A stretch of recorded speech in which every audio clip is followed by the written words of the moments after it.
আসসালামু আলাইকুম। আজকে আমি নবম দশম শ্রেণীর সাধারণ গণিত বইয়ের অনুশীলনী ৩.৩ এর যে উৎপাদককে বিশ্লেষণ করে যে অঙ্কগুলো আছে তার মধ্যে আমি ২ নম্বরে একটা অঙ্ক তুলে রেখেছি। সেই অঙ্কটা বলা আছে 9x² + 24x + 16। এটাকে আমাকে উৎপাদককে বিশ্লেষণ করতে হবে। আমাকে প্রথমে চিন্তা করতে হবে এই উৎপাদককে বিশ্লেষণ করার জন্য ৩টে কথা মনে রাখতে হবে। সেই ৩টে কথার মধ্যে ১ নম্বর কথা হলো যে অঙ্কটা দেওয়া থাকবে সেই অঙ্কটা কমন যায় কি না। যদি কমন না যায় পরে আমাকে দেখতে হবে সে অঙ্কটা সূত্র পড়ে কি না। যদি দেখা যাচ্ছে যে অঙ্কটা সূত্র তো পড়ে না তখন আমাকে মিডল টার্ম করতে হবে। অবশ্যই এই তিনটের মধ্যে যে কোনো একটার মধ্যে থাকবে। তো শুরু করা যাক। এই শুরু করার আগে আমার এই ইউটিউব চ্যানেলটিকে সাবস্ক্রাইব করবে।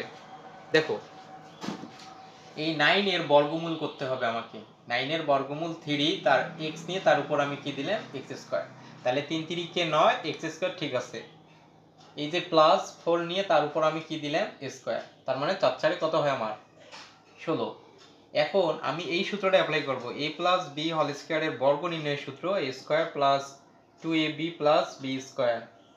তার মানে দেখো এখন আমি এই জায়গার মধ্যে দেব কি প্লাস, যেহেতু প্লাস আছে প্লাস দিলাম, সূত্রের কি 2।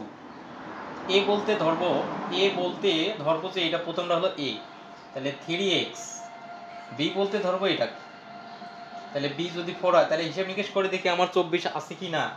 3 × 6 4 6 কত হবে 24x, ঠিক আছে।